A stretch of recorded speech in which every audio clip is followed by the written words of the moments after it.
নমস্কার বন্ধুরা, সকলকে সুপ্রীতিস কিচেনে স্বাগত। আজ আমি বানাবো ডিম আর আলুর পুর দিয়ে ব্রেড চপ। তো চলুন শুরু করা যাক। প্রথমে ডিম সেদ্ধ করে নিয়ে গ্রেটারের সাহায্যে গ্রেট করে নিতে হবে। দেখুন, সমস্ত ডিমগুলো আমি গ্রেট করে নিয়েছি। আমি এখানে 3টে ডিম নিয়েছিলাম। এরপর আমি 4টে আলু এইভাবে সেদ্ধ করে নিয়েছি এবং তারপরে গ্রেটারের সাহায্যে গ্রেট করে নিচ্ছি। আর নিয়ে নিচ্ছি 1 প্যাকেট ব্রেড। পিস কাটা ব্রেডগুলো হলেই হবে। তো ব্রেডগুলোকে নিয়ে আমি কণাচিভাবে ভালোভাবে কেটে নিচ্ছি।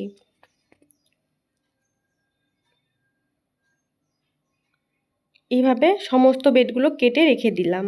এরপর পুর বানিয়ে নেব। কড়াই গরম করে পরিমাণ মতো সরষের তেল দিয়ে দিতে হবে। এরপর এর মধ্যে পেঁয়াজ কুচি আর কাঁচা লঙ্কা কুচি দিয়ে দিলাম। তারপর হালকা ভেজে নিতে হবে।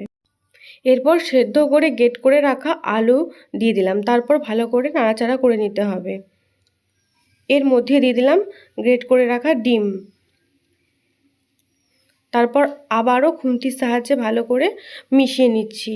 এরপর দিয়ে দেব সমস্ত মশলা: হলুদ গুঁড়ো, লঙ্কা গুঁড়ো, জিরে গুঁড়ো, ধনে গুঁড়ো আর কাশ্মীরি লঙ্কা গুঁড়ো আর গরম মশলা।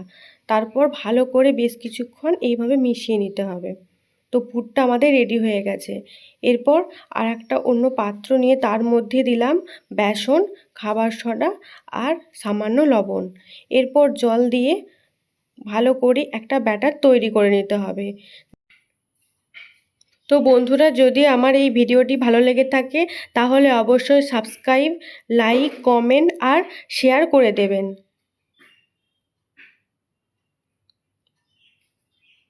ব্যাটারটা তৈরি হয়ে গেছে, এক সাইডে রেখে দেব।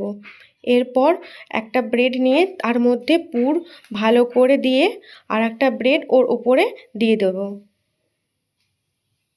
এইভাবে আমি সবকটি তৈরি করে নিচ্ছি। এরপর একটা কড়াইয়ে পরিমাণ মতো তেল দিয়ে দিলাম। ওই বেসনের ব্যাটারে ডুবিয়ে তেলের মধ্যে ছেড়ে দিতে হবে। এরপর এক দিকটা হয়ে গেলে অপর দিকটাও এভাবে ভালো করে হালকা লাল করে ভেজে নিয়ে তুলে নেব। এইভাবে প্রত্যেকটি ব্রেড চপ আমি ভেজে তুলে নিচ্ছি। আপনারাও এভাবে বাড়িতে বানিয়ে দেখতে পারেন। চায়ের সাথে দারুণ খেতে লাগবে। তো ভিডিওটা দেখার জন্য ধন্যবাদ। ভালো থাকবেন, সুস্থ থাকবেন।